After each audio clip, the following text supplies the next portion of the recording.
This genius was given the cheapest funeral and buried in an unmarked, little-known grave. Was it death by fever or murder disguised as a slow-acting poison? How much do you really know about Mozart, and why can't even the best modern doctors unravel the truth behind his death? A musical child prodigy, Wolfgang Amadeus Mozart began performing for Europe's nobility and composing music at just 6 years old. 30 years later, at the height of his career in Vienna, he fell ill and died within days. Almost immediately, whispers spread through the city. Was it natural death or poison? Always pressed for money, Mozart had been working at a feverish pace through much of 1791, racing to complete major commissions. Friends and family noticed how tense and exhausted he seemed, overworked, worn down, and running on nerves. Still, when he took to his bed on November 20th, 1791, no one believed it would be the end. The symptoms were later described by Georg Nikolaus Nissen, Constanze Mozart's second husband, in his 1828 biography of the composer. According to Nissen, the illness began with swelling in Mozart's hands and feet and an almost total inability to move, followed by sudden vomiting. The official death register for Vienna listed the diagnosis as acute miliary fever, sometimes recorded as acute military fever in later retellings.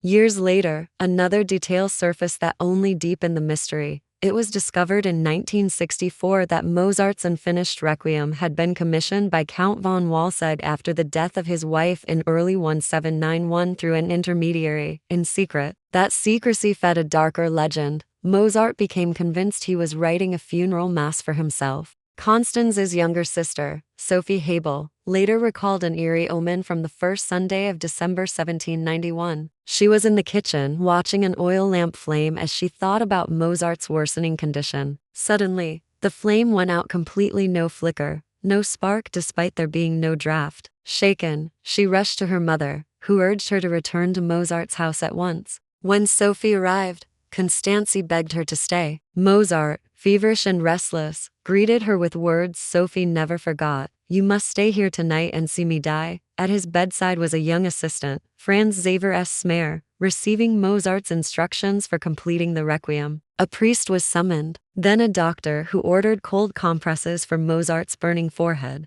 About an hour before midnight, Mozart lost consciousness. At 12:55 a.m. on December 5, 1791, he died 2 months short of his 36th birthday. "Someone has given me aqua tofana." Mozart himself suspected foul play. Weeks before his death, he told Constanze he believed he was being poisoned. "Someone has given me aqua tofana and has calculated the precise time of my death." Aqua tofana was rumored to be an odorless, slow-acting poison, arsenic base named after Teofania di Adamo, a 17th-century Italian woman associated in legend with dispensing it to would-be murderers. Whether Mozart's claim reflected reality or a mind warped by fever and fear, it became one of the most haunting lines attached to his final days. On December 31, 1791, a Berlin newspaper reported Mozart's death and speculated about poison, noting that the body had swollen. In later recollections, Mozart's son Carl Thomas wrote that his father's body was so swollen and the odor of decomposition so strong that an autopsy was not performed. These descriptions fueled the suspicion. Some said that unlike most bodies that quickly grow stiff and cold,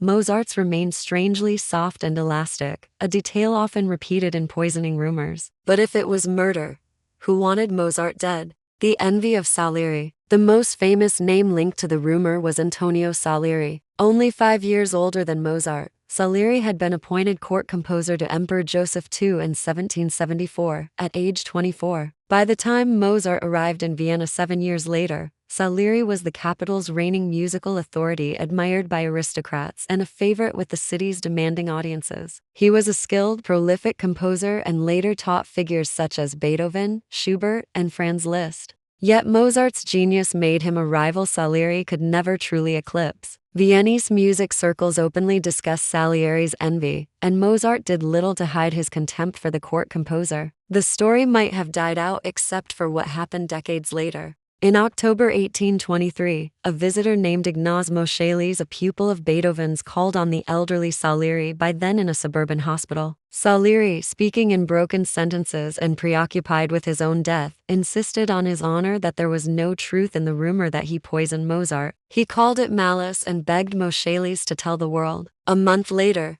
Salieri attempted suicide. Visitors reported that he suffered terrifying fantasies that he had caused Mozart's death and wanted to confess. Salieri died the next year, and the legend clung to him more tightly than any proof ever did. An Italian writer, Giuseppe Carpani, later tried to defend Salieri's name, arguing that if Mozart had truly been poisoned, where was the evidence? A husband's jealousy. Another suspect arose from Vienna's darker gossip. Franz Hofdemel, a mason and acquaintance of Mozart, whose wife Magdalena had been one of Mozart's last piano students. A few days after Mozart's death, Hofdemel attacked his pregnant wife with a razor, slashing her face and body, then killed himself. The brutality was real. The motive became a playground for rumor. Some claimed jealousy, others insisted Magdalena's unborn child was Mozart's. Yet no evidence supports an affair, and surviving letters suggest Mozart was deeply devoted to Constanzi. Even Empress Maria Luisa reportedly took an interest in Magdalena's tragedy, something unlikely if the most scandalous claims had been credible.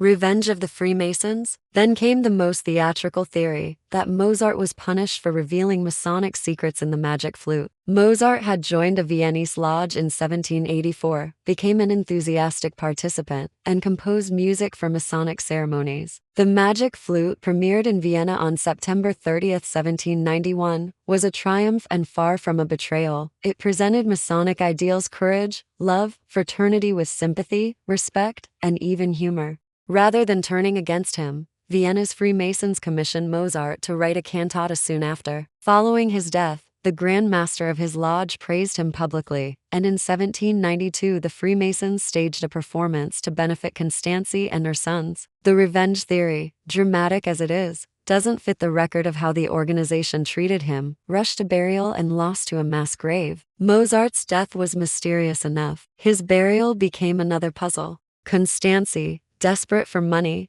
chose the cheapest funeral, later estimated at about $30. On December 7th, at 2:30 p.m., Mozart's body was brought to Stephen's Cathedral, where a few mourners attended a blessing in a side chapel. Salieri is sometimes said to have been among them. Tradition claimed rain mixed with snow discouraged witnesses from following the funeral wagon to Unmarked cemetery, about an hour's walk away. Only a dog followed Mozart's funeral wagon. As a result, no one recorded the exact location where Mozart was placed in a common grave, as was typical for that burial class. A diary from the time described December 7th as mild but hazy, casting doubt on the blizzard explanation. In any case, Constanzi later said she believed the church would arrange a cross or marker, so she erected no memorial herself. Not until 1859 was a marble monument placed at Mark's cemetery, its location essentially an educated guess. Medical detective work. Over the centuries, physicians have repeatedly re-examined Mozart's symptoms. In 1966, Swiss physician Karl Bahr rejected the contemporary label acute miliary fever as vague and unprofessional, suggesting instead rheumatic fever, an acute, non-infectious illness marked by painful joint inflammation. In 1984, physician Peter J. Davies published a far more extensive analysis of Mozart's medical history. As a child, Mozart suffered numerous infections and illnesses: tonsillitis, typhoid fever, smallpox, bronchitis, and jaundice, likely viral hepatitis A. Davies argued that earlier streptococcal infections could have set the stage for later complications. His conclusion blamed Mozart's death on a combination of factors: a streptococcal infection during an epidemic, kidney failure linked to an allergic hypersensitivity often associated with Schlein-Hennig syndrome, a cerebral hemorrhage, and terminal bronchopneumonia. Davies also noted that kidney failure can cause depression, personality change, and delusions, possibly explaining Mozart's grim certainty that he had been poisoned and that the Requiem was meant for his own funeral. The mystery that won't stay buried. Mozart's death sits at the crossroads of grief, rumor, and the irresistible human need for a villain. Poison makes a better story than infection. A jealous rival makes a better suspect than kidney failure. A secret society makes a better legend than a cheap funeral and a lost grave. And yet, the strangest part may be this: the world's most celebrated composer died young, was buried without a marked resting place, and left behind just enough unanswered questions for the conspiracy to outlive the evidence. 5 most interesting little-known facts about Mozart. 1. He wrote music before he could write sentences. When Mozart was little, He didn't just play by ear, he invented melodies and harmonies so early that adults sometimes had to translate his ideas into proper notation. Some of his earliest pieces look simple on paper, but the instinct behind them is shockingly mature. 2. He had a pet starling that sang one of his tunes. Mozart bought a starling after noticing it could whistle a melody incredibly close to one he'd recently written. He adored the bird, kept it as a pet, and even held a small funeral for it because to him, that strange little singer was part of his world. 3. He was obsessed with sound effects and musical jokes. Mozart loved hiding surprises in his music, sudden silences, fake endings, exaggerated repeats, awkward harmonies that resolve at the last second. Some pieces were designed to make listeners laugh, almost like 18th century audio pranks performed in elegant salons. 4. He was a master of improvisation more than a composer. In Mozart's time, being a great musician often meant being able to improvise brilliantly in public. Mozart could sit at a keyboard, take a theme someone hummed, and spin it into a full, dazzling performance on the spot like a live, classical freestyle. 5. His letters can be startlingly goofy and surprisingly modern. People imagine Mozart as solemn and angelic, but his private letters show a playful, chaotic sense of humor, full of teasing, wordplay, and ridiculous jokes. The contrast is almost eerie. The man who wrote music that sounds like heaven could also text message his friends if he'd had a phone like an absolute menace.